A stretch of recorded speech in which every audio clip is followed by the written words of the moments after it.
Hi guys, and welcome back to my channel. Thank you so much for joining me. This is my first episode of my YouTube, apart from my intro session.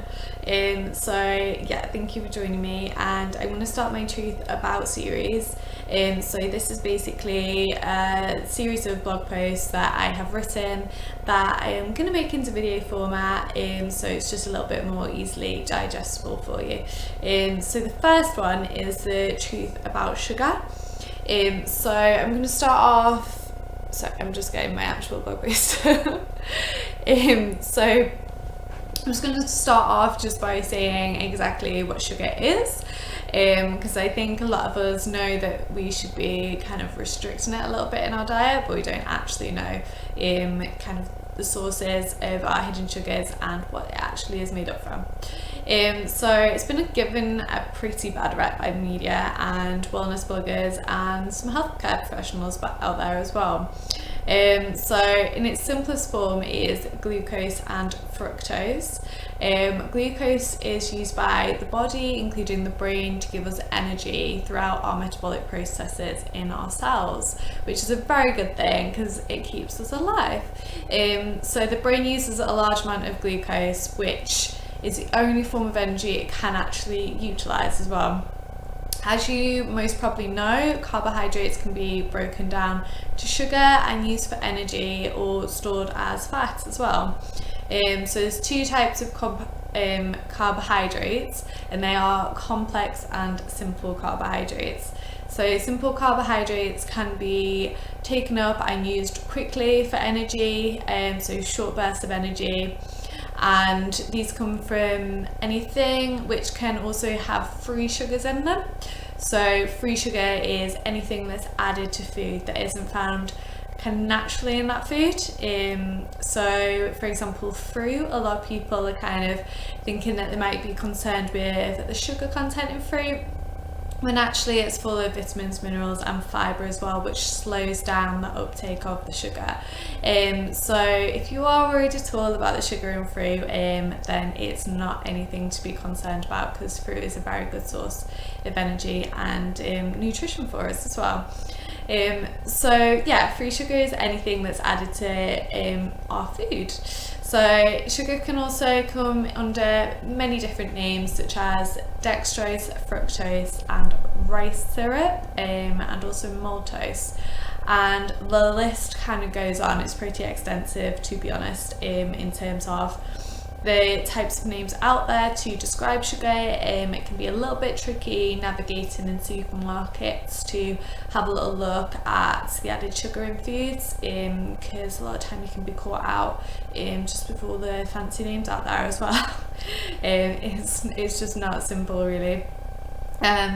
So yeah, just try if you can, if this is something that you are interested in a particular area, then try and have a little look at just the different names out there that can describe sugar, and just have a little conscious effort when you're in the supermarket, just have a look at back of products and packages as well, just to see if there are any excess sugars in there, and you can always have a look at the little traffic light system as well. So when it comes to carbohydrates and sugar, no one food is inherently bad for you. So you'll hear me saying this quite a lot. So eating sweets will not cause you to have excess sugar intake. Eating foods which are consistently high in free sugars and simple carbohydrates is what will cause excess free sugar uptake and basically too much glucose in our system. The body is very clever, and it also can store energy when it needs to, and that is why we have fat cells. So any sugar and glucose that isn't utilised as energy, it will be stored as well for a later date. So the problem comes in our daily diets when we have an excess of that sugar, basically, and the body is not utilising it. And this happens over a long period of time. So if you eat sweets, or if you eat a Mars bar or something along those lines, at one point in time, even at one point in the day, or one point ever, it is not going to make you have too much sugar in your system. Basically it is the accumulation of what you eat every single day and throughout the week and even year or your life that is going to cause problems.